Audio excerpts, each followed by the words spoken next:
नमस्कार साथियों, धोरा क्लासेस पर मैं महावीर सर आपका पुनः स्वागत करता हूं। सभी को नमस्कार, दुआ सलाम, बहुत सारा प्यार, सभी को राम राम सा। वन रक्षक वनपाल भर्ती परीक्षा को लेकर मैंने टुडे टॉक चैनल पर एक वीडियो बनाया था। उसमें मैंने आपसे पूछा था कि क्या आप यूट्यूब पर वन रक्षक वनपाल के लिए फ्री क्लासेस चाहते हैं। तो आप में से अधिकतम नहीं बल्कि सारे बच्चों ने बोला कि यस सर क्लासेस करवाओ, और काफी अच्छी संख्या में आप लोगों ने कमेंट किया। आप लोगों ने हमारा जो टेलीग्राम चैनल है वन रक्षक वनपाल का, उसको ज्वाइन किया।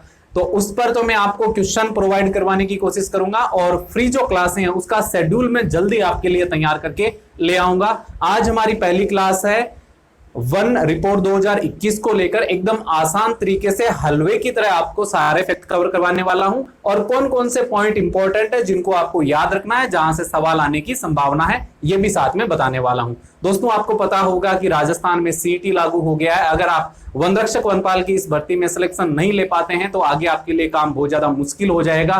तो ये 40-45 दिन का समय है, इसमें दिन रात एक कर दो मेहनत करके, और इस एग्जाम में सफलता प्राप्त कर लो। जिंदगी के ये 45 दिन बहुत ज्यादा इंपॉर्टेंट होने वाले हैं। तो चलिए स्टार्ट करते हैं आज की क्लास। सबसे पहले देखिए, राजस्थान की जो वन रिपोर्ट है, यहां से सवाल आने की पूरी संभावना बनती है। मैंने 2019 की वन रिपोर्ट आपको दूसरे चैनल पर करवाई थी, उस समय जब ये वैकेंसी आई थी, और मैंने आपको ये बोला था कि वीडियो में कि 2021 की वन रिपोर्ट में आपको करवा दूंगा। उस वीडियो में भी आप लोगों ने बहुत ज्यादा कमेंट करके बोला कि सर करवाइए, और आसान तरीके से करवाइए ताकि आसानी से याद रह जाए, क्योंकि बहुत सारे बच्चों को ये टर्म समझ में नहीं आते हैं जो इस वन रिपोर्ट के अंदर होते हैं। तो क्लास को पेशेंस बनाकर पूरा देखना है, कंप्लीट देखना है, और वीडियो को देखने के बाद में अगर अच्छा लगे तो आपको जरूर शेयर करना है, और देखने के बाद में ही आपको चैनल को सब्सक्राइब करना है। उसके बाद आप टेलीग्राम चैनल से भी जुड़ सकते हो। तो चलिए स्टार्ट करते हैं। देखिए, राजस्थान की जो वन रिपोर्ट है, इसके अंदर आपको कौन कौन से तथ्य ध्यान में रखना है। देखिए, सबसे पहले तो रिपोर्ट का नाम क्या है, तो भारत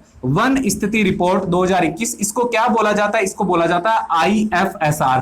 तो ये फुल फॉर्म आपसे पूछी जा सकती है। इसका मतलब है I for Indian forest survey report. ये आपको याद रखना है, इंडियन फॉरेस्ट सर्वे रिपोर्ट, ये फुल फॉर्म आपसे पूछी जा सकती है। तैयार करता कौन है, इसको रिपोर्ट को बनाता कौन है, बनाने का काम है भारतीय वन सर्वेक्षण यानी FSI, जो कि देहरादून के अंदर है। इसका मुख्यालय जो है वो काफी बार पूछा गया है, तो मुख्यालय देहरादून के अंदर है। इसकी स्थापना कब हुई थी, 1981 में। यहां से 3-4 सवाल बेसिक बन जाते हैं। इसकी स्थापना कब हुई, 1981 में। कहां पर, देहरादून में। FSI भारतीय वन सर्वेक्षण। प्रत्येक 2 वर्ष में ये रिपोर्ट तैयार होती है। जैसे 2019 में आई थी, मैंने आपको करवाई थी, अब 2021 के मैं आपको करवा रहा हूं। इसके बाद 2023 में आएगी। एक छोटा सा सवाल बनता है कि आगामी जो वन रिपोर्ट है वो कौन से वर्ष में जारी होगी, क्या बताओगे, 2023 में जारी होगी। ठीक है, जारी करता कौन है, देखो बनाने का काम तो FSI का है, लेकिन जारी करने का काम पर्यावरण, जल एवं जलवायु परिवर्तन मंत्रालय जो है, ये इस रिपोर्ट को जारी करता है। तो जारी करता, तैयारी करता अलग अलग है, आप इसमें कंफ्यूज मत होना। ठीक है, आगे बढ़ते हैं। अब देखिए दोस्तों, 2 यहां पर सबसे इंपॉर्टेंट टर्म आपके सामने, एक तो है वनावरण, या कह सकते हैं वन क्षेत्र, या कह सकते हैं फॉरेस्ट कवर। वनावरण, वन क्षेत्र या फॉरेस्ट कवर किसको बोला जाएगा, ऐसी भूमि जिसका क्षेत्रफल 1 हेक्टेयर से ज्यादा हो। क्षेत्रफल कितना हो, 1 हेक्टेयर से ज्यादा हो, 1 हेक्टेयर से ज्यादा हो। ठीक है, ये बात ध्यान में रखनी है। और उस 1 हेक्टेयर से अधिक क्षेत्रफल में लगभग जो वृक्ष घनत्व है वो कितना होना चाहिए, 10%।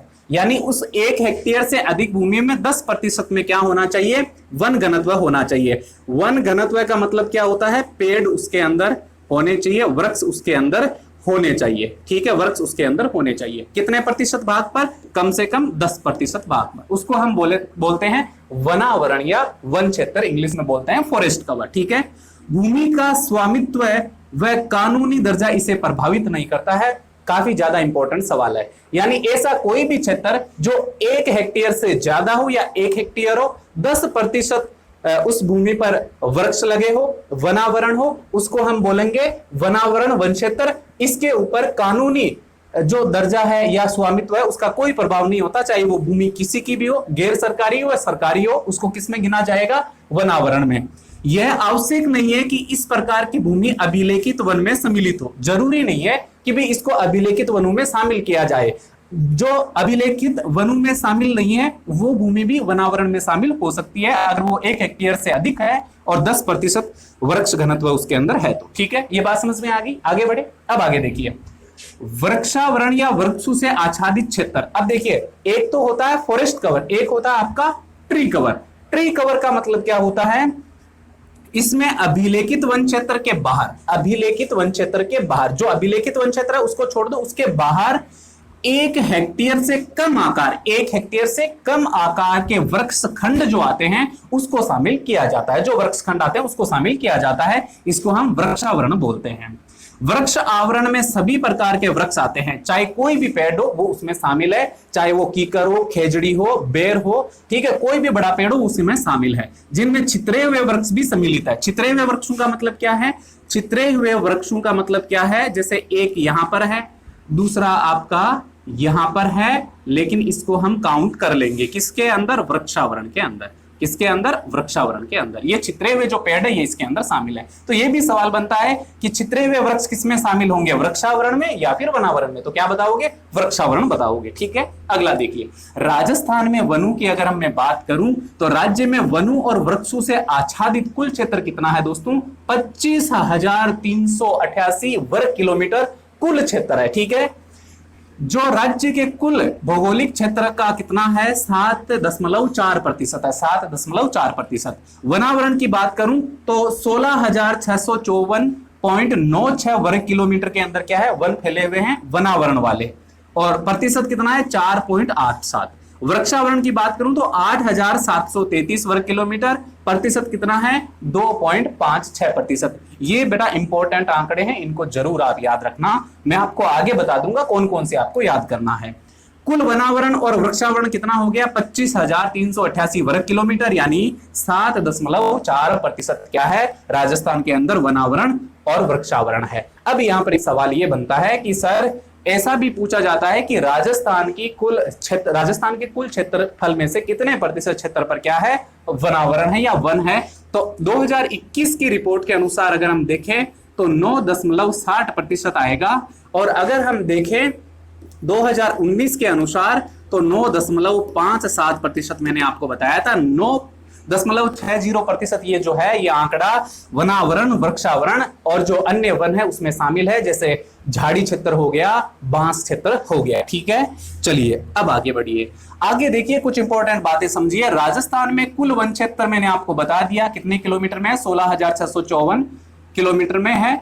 राज्य के कुल भौगोलिक क्षेत्रफल का ये 4.87 है, ये आपको याद रखना है। राजस्थान में 2019 के आकलन की तुलना में कुल वनावरण 25.45 वर्ग किलोमीटर बढ़ा है। वर्ग किलोमीटर क्या हुई है, वृद्धि हुई है 19 के मुकाबले। 19 में 9.57% था, जो कि अब हो गया है 9.60%। ठीक है, राजस्थान में कुल वनावरण 8,733 वर्ग किलोमीटर, जो राज्य के कुल भौगोलिक क्षेत्रफल का कितना है, 2.56% है वनावरण और वन क्षेत्र। राज्य के 19 जिलों में वृद्धि हुई है, ये इंपॉर्टेंट आपसे पूछे कि 2021 के वन रिपोर्ट के अनुसार बताइए कि राजस्थान के कितने जिलों में वृद्धि हुई है वन क्षेत्र में, तो आप क्या बताओगे, 19 जिलों में। और 14 जिलों में क्या हुई है, कमी दर्ज की गई है। राज्य में गैर वन क्षेत्र, गैर वन क्षेत्र का मतलब जहां पर बिल्कुल भी क्या नहीं है, वन नहीं है, बिल्कुल भी क्या है, वो वन रहित क्षेत्र है, वो कितना है, 93.72% ऐसा क्षेत्र है। वनावरण क्षेत्र में 4.87%। झाड़ी क्षेत्र की मैं बात करूं तो कितना है, 1.41। मैं थोड़ा ऊपर कर लेता हूं ताकि आप आसानी से समझ सके। अब यहां पर देखिए यहां पर झाड़ी क्षेत्र आपसे पूछे तो कितना बताओगे, ये आपका 1.41% हो जाएगा। ठीक है, और नॉन फॉरेस्ट एरिया पूछे तो 93.72% हो जाएगा, ये आपको याद रखना है।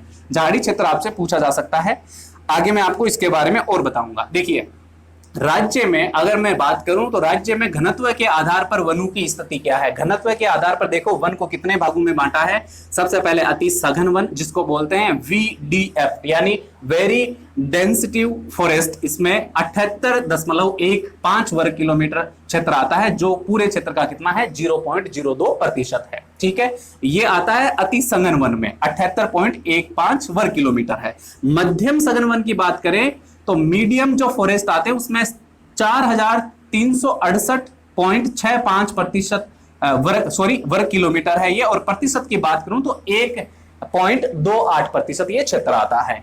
खुले वन की बात करूं, ओपन फॉरेस्ट की बात करूं तो 12,208.16 वर्ग किलोमीटर क्षेत्र इसमें आता है और इसका प्रतिशत कितना है, 3.57% है। और कुल वनावरण की अगर मैं बात करूं तो मैंने आपको पहले भी बता दिया 16,654.96 वर्ग किलोमीटर। ये बार बार आंकड़े रिपीट होंगे तो आपको आसानी होगी याद करने में, ठीक है। और कुल प्रतिशत 4.87।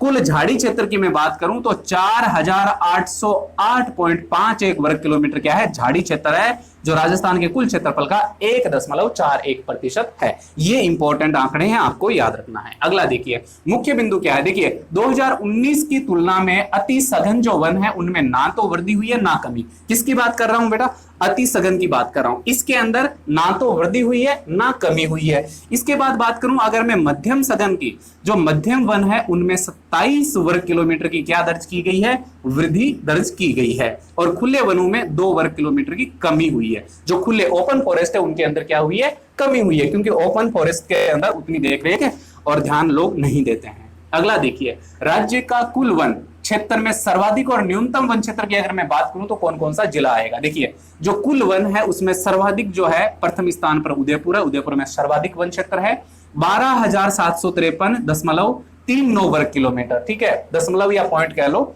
ये आपका वर्ग किलोमीटर क्षेत्र उदयपुर का है। और यहाँ 2 आंकड़े आप विशेष तौर से याद रखना, सर्वाधिक कहां उदयपुर और सबसे कम कहां पर है, चूरू। यहां पर एक पॉइंट कंफ्यूज करने वाला बनता है, वो मैं आपको बता देता हूं। देखो, अगर आपसे पूछे कि राज्य के कुल वन क्षेत्र में सर्वाधिक वन क्षेत्र किसका है, उदयपुर का। राज्य के कुल वन क्षेत्र में न्यूनतम जो वन क्षेत्र है वो किसका है, वो आपका हो जाएगा चूरू का। लेकिन आपसे प्रतिशत में पूछे, किसमें पूछे, प्रतिशत में, तो आप चूरू नहीं कर सकते, क्योंकि प्रतिशत में न्यूनतम किसका है, जोधपुर का है। अब यहां देखिए, जिलों के भौगोलिक क्षेत्रफल के प्रतिशत के अनुसार सर्वाधिक एवं न्यूनतम वन क्षेत्र वाले जिले कौन कौन से हैं, तो सर्वाधिक देखो उदयपुर प्रतिशत में भी आगे है, क्षेत्रफल में भी आगे है। चूरू क्षेत्रफल में सबसे कम वन क्षेत्र है और जोधपुर में प्रतिशत में सबसे कम वन क्षेत्र है। तो प्रतिशत और क्षेत्र दोनों का ध्यान में रखना है। दोनों में आप चूरू मत कर देना, एक में जोधपुर हो जाएगा प्रतिशत आए तो, और एक में क्या हो जाएगा आपका, एक में हो जाएगा चूरू, ठीक है। अब यहां पर चूरू 2 नंबर पे आ जाता है। तो ये दोनों पॉइंट आपको विशेष तौर से ध्यान रखना है। इसके बाद में देखिए आगे बढ़ते हैं। वन स्थिति रिपोर्ट 2019 की तुलना में वनावरण क्षेत्र में सर्वाधिक वृद्धि अजमेर में हुई है। कहां पर हुई है, अजमेर में। बड़ा इंपॉर्टेंट सवाल बनेगा, आपसे सीधा पूछेगा कि बताइए 2019 की तुलना में 2021 में वनावरण में सर्वाधिक वृद्धि कौन से जिले में हुई है, तो अजमेर में हुई है। और यहां पर मुझे पता है बच्चे गलती से क्या करेंगे, उदयपुर करेंगे। तो सवाल जो है उसको आपको समझना है, इसीलिए मैं सारे टर्म्स आपको बता रहा हूं। इसीलिए मैंने बोला था कि क्लास पूरी देखना, ताकि हर तरह का सवाल आपको समझ में आ सके। इसके बाद में देखो आगे हम बात करें तो सर्वाधिक जो कमी है, सर्वाधिक कमी वनावरण में कहां पर हुई है, जालोर के अंदर हुई है। कहां हुई है, जालोर में। जालोर में घट गया है कितने किलोमीटर, -32.46 वर्ग किलोमीटर की कमी हुई है, किसमें, वनावरण में।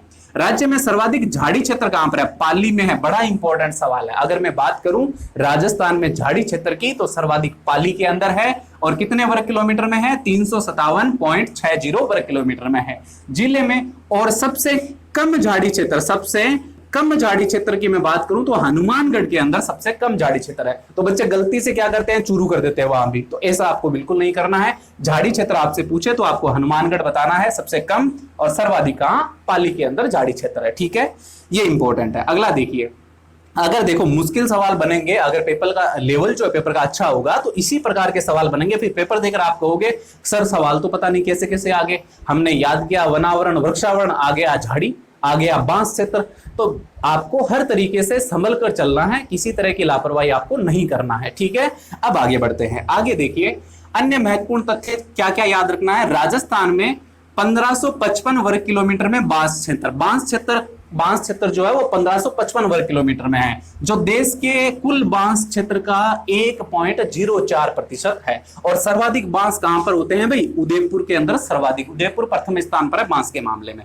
और राज्य में बांस कलम मतलब बांस के जो पौधे होते हैं कह सकते हैं, उनकी संख्या कितनी है, 382 मिलियन है, 382 मिलियन है। कार्बन स्टॉक की बात करें तो कार्बन स्टॉक उतना इंपॉर्टेंट नहीं है, फिर भी क्या पता पूछ ले, अगर कोई एग्जामिनर जो है पेपर बनाने वाला अलग ही दिमाग का हुआ तो ये भी सवाल बन जाता है। कार्बन स्टॉक 110.77 मिलियन है, ठीक है। और जो देश के कुल क्षेत्र का कितना है, 1.54% है। राजस्थान में शिकार एक्ट, इंपॉर्टेंट, क्या पूछेगा शिकार एक्ट। एक बच्चे ने कमेंट किया था कि सर आप राजस्थान के जो वनों से संबंधित एक्ट है या फिर अधिनियम है, जो कानून है, उसके बारे में एक वीडियो बनाइए। तो मैं साथ में वो फैक्ट भी कवर कर रहा हूं, ध्यान से सुनिएगा। देखिए, राजस्थान में शिकार एक्ट घोषित करने वाली प्रथम रियासत टोंक रियासत थी, जिसने 1901 में शिकार एक्ट घोषित कर दिया था। इंपॉर्टेंट है, कब, 1901 में टोंक ने, कब, आजादी से पहले, ठीक है। स्वतंत्रता से पूर्व राजस्थान में पेड़ों की कटाई पर प्रतिबंध किस जिले ने लगाया था? स्वतंत्रता से पहले पेड़ों की कटाई पर प्रतिबंध जोधपुर रियासत ने 1910 में लगाया था। इंपॉर्टेंट है, वेरी इंपॉर्टेंट है, ठीक है। इसके बाद में वन संरक्षण योजना लागू करी थी 1910 में जोधपुर रियासत ने, और बैन कर दिया था पेड़ों की कटाई को पूरी तरह से। और यहां से कुछ फैक्ट और बन जाते हैं। राजस्थान में 1949-50 में वन विभाग की स्थापना की गई। कब की गई थी? आजादी के बाद, 1949 या 1950 कह सकते हैं, दोनों में से कुछ भी आ सकता है, दोनों एक साथ नहीं आएंगे। वन विभाग की स्थापना हुई। इसका मुख्यालय कहां पर है भाई? जयपुर के अंदर इसका मुख्यालय है। और सर्वप्रथम अलवर रियासत ने, किसने? अलवर रियासत ने। ये 3 रियासतें जरूर याद रखना, टोंक, जोधपुर और अलवर। अलवर रियासत ने क्या किया था? वन अधिनियम बनाया था। क्या बनाया था? वन अधिनियम। कब? 1935 में। वन अधिनियम 1935 किसने बनाया? अलवर रियासत ने बनाया था। वन पेड़ों की कटाई पर रोक किसने लगाई? जोधपुर रियासत ने लगाई। और शिकार एक्ट किसने लागू किया? टोंक ने 1901 में। ये तीनों फैक्ट इंपॉर्टेंट है, कोई नहीं बताया गया इतना डिटेल से, इतना सरल तरीके से मुझे नहीं लगता कोई आपको बताएगा, ठीक है। और बाकी आप भी कमेंट करना। जिसे आजादी के बाद 1953 में पारित कर राजस्थान वन अधिनियम बनाया, ये इंपॉर्टेंट है। देखिए, अलवर रियासत ने 1935 में क्या किया था? वन अधिनियम 1935 लागू किया था। बाद में आजाद हुआ देश, तो आजादी के बाद 1953 में राजस्थान वन अधिनियम इसको पारित कर दिया गया, बना दिया गया। 42वें संविधान संशोधन में 1976 में जो हुआ था 42वां संविधान संशोधन, इसके अंदर एक बड़ा बदलाव हुआ था कि वनों को समवर्ती सूची का विषय बनाया गया। बड़ा इंपॉर्टेंट सवाल एग्जाम में पूछेगा कि बताओ वनों को किस सूची में शामिल किया गया है, तो समवर्ती सूची बताना है, राज्य सूची नहीं बताना है, क्योंकि पहले ये विषय राज्य सूची का था। 1976 में जो 42वां संविधान संशोधन हुआ, इसमें इसको किसमें शामिल कर दिया गया? इसको शामिल कर दिया गया समवर्ती सूची के अंदर। अगला सवाल देखिए। अब देखिए कुछ इंपॉर्टेंट फैक्ट है, जो जनरल फैक्ट है, फटाफट मैं आपको बता देता हूं। देखो, खेजड़ी को क्या बोला जाता है? प्रोसेप्टिस सिनेरियो। 1983 में इसको क्या घोषित किया गया? राज्य वृक्ष। खेजड़ी का वैदिक नाम समी होता है। वैदिक यानी वैदिक मतलब संस्कृत का नाम हो गया, तो समी क्या है? संस्कृत का वर्ड है। और इसको राजस्थानी भाषा में जांटी भी बोला जाता है, ठीक है। विजयादशमी के दिन खेजड़ी वृक्ष की क्या होती है? पूजा होती है। हजारों बार पूछा गया सवाल है। और दीर्घायु वनस्पति होने के कारण इसको क्या बोलते हैं? कल्प वृक्ष। दीर्घायु मतलब खेजड़ी की जो उम्र होती है वो काफी लंबी होती है, काफी अच्छी होती है। आपने देखा होगा गांव ढाणियों में पुराने खेजड़ा के वृक्ष आपको मिल जाएंगे, ठीक है। कल्प वृक्ष इसको बोलते हैं। खेजड़ी की फली को सांगरी और पत्तियों को लूंग बोलते हैं, सबको पता है, और लूंग भी बोला जाता है। राजस्थान में सर्वाधिक खेजड़ी वृक्ष की अधिकता कहां पर है? जोधपुर जिले में है। ये इंपॉर्टेंट है, आपसे पूछेगा कि बताओ राजस्थान का वो जिला जहां पर सर्वाधिक खेजड़ी है, क्या बताओगे? जोधपुर बताओगे। बड़ा इंपॉर्टेंट है, ठीक है। आगे बढ़ते हैं, अगला सवाल देखिए। खेजड़ली बलिदान कब हुआ था? 1930 में हुआ था। कहां हुआ था? जोधपुर रियासत में हुआ था। कहां हुआ था? खेजड़ली गांव में हुआ था। और अमृता देवी के नेतृत्व में 363 व्यक्तियों ने क्या किए थे? प्राण न्यौछावर किए थे, बलिदान दिया था, सेक्रीफाइस किया था फॉर द ट्रीज, यानी पेड़ों के बचाने के लिए। और उस समय आपको पता होना चाहिए जोधपुर के राजा कौन थे? उदय सिंह थे। कौन थे? अभय सिंह, ठीक है। इस घटना की याद में खेजड़ली गांव में क्या बढ़ता है? मेला। ये इंपॉर्टेंट है, ये आपका कला संस्कृति का भी सवाल है, काफी बार पूछा गया है कि बताओ खेजड़ली गांव में पर्यावरण संरक्षण के लिए मेला बढ़ता है, वो कब बढ़ता है? तो भाद्रपद शुक्ल दशमी के दिन बढ़ता है। इंपॉर्टेंट है, याद रखना है, भाद्रपद शुक्ल दशमी के दिन, ठीक है। पंचकुटा किससे बनता है? तो पंचकुटे का पूछेगा तो केर, कुमट या गोंदा, सांगरी, लाल मिर्च से क्या बनता है? आपका पंचकुटा बनता है। रोहिड़ा, जिसको बोलते हैं टीको मेला अंडुलेटा, क्या बोलते हैं? टीको मेला अंडुलेटा वैज्ञानिक नाम है। थोड़ा ऊपर कर लेता हूं ताकि आप आसानी से समझ सकें। अब यहां पर देखिए 1983 में इसे राज्य पुष्प घोषित किया गया। रोहिडे को मरुस्थल का सागवान बोला जाता है, मरुशोभा बोला जाता है, मारवाड़ का टीक बोला जाता है। यहां कंफ्यूज क्या करता है, खेजड़ी और रोहिड़ा दोनों आपस में। जैसे वो सवाल आ गया कि बताओ राजा मरुशोभा किसे कहते हैं, आप कहोगे मरुशोभा खेजड़ियां बहुत ज्यादा होती है तो खेजड़ियां हो जाएगा, नहीं, क्या होगा, मरुशोभा रोहिड़ा हो जाएगा। ये सवाल बड़े आसान सवाल है, लेकिन ये परीक्षा में बैठने के बाद में हमें कंफ्यूज करते हैं, इसलिए इंपॉर्टेंट है। और आपको पता होना चाहिए कि जो एक बार ये सवाल पूछा गया था कि बताओ रोहिड़े के जो फूल होते हैं उनका रंग कैसा होता है, रोहिड़े के फूलों का रंग कैसा होता है, पीला, केसरिया या फिर नीला या फिर हरा, ऐसे कलर आपको दिए जाएंगे तो क्या बताओगे, केसरिया रंग होता है। ठीक है, इंपॉर्टेंट है। चलिए, तो आज की क्लास में उम्मीद है मैंने आपको वन रिपोर्ट एकदम आसान तरीके से समझा दी है। ये वाली जो पीडीएफ है ये आपको वनरक्षक वनपाल परीक्षा 2022 जो धोरा क्लासेस का टेलीग्राम चैनल है उस पे मैं प्रोवाइड करवा दूंगा, वहां पर आप इसको पढ़ लेना। एक बार एग्जाम से पहले जरूर सरसरी नजर से देखकर जाना, हो सकता है 2-3 सवाल यहां से आ जाए, क्योंकि आरएसएम एसएसबी एग्जाम करवा रहा है तो उसका कोई भरोसा हम नहीं कर सकते हैं। और चैनल जो है धोरा क्लासेस, इस पर आप नए हैं तो सब्सक्राइब करें, क्योंकि आगामी सभी क्लासेस आपको धोरा क्लासेस चैनल पर ही मिलेगी। तो जो साथी मेरे साथ में टुडे टॉक पर जुड़े हुए हैं उनसे रिक्वेस्ट है कि आप इसको सब्सक्राइब कर लें और टेलीग्राम जो ग्रुप है उसको ज्वाइन कर लें। मैं आपको लिंक जो है वो डिस्क्रिप्शन बॉक्स में दे दूंगा और कमेंट बॉक्स में भी दे दूंगा, वहां से आप जरूर ज्वाइन कर लें। आपके जो अन्य साथी है जो तैयारी कर रहे हैं उनके साथ में भी आप वीडियो को शेयर कर देवें, और रेगुलर जो हमारी लाइव क्लासेस होगी उसका शेड्यूल मैं आपको शीघ्र अतिशीघ्र उपलब्ध करवा दूंगा। उम्मीद है आप इस वीडियो को ज्यादा से ज्यादा शेयर करके मुझे सपोर्ट करोगे, धोरा क्लासेस को सपोर्ट करोगे, क्योंकि ये आपका अपना चैनल है, ताकि मैं आगे निरंतर आप लोगों के लिए मेहनत प्रयास करता रहूं और वीडियो लेकर आता रहूं। थैंक यू, धन्यवाद, राम राम सा।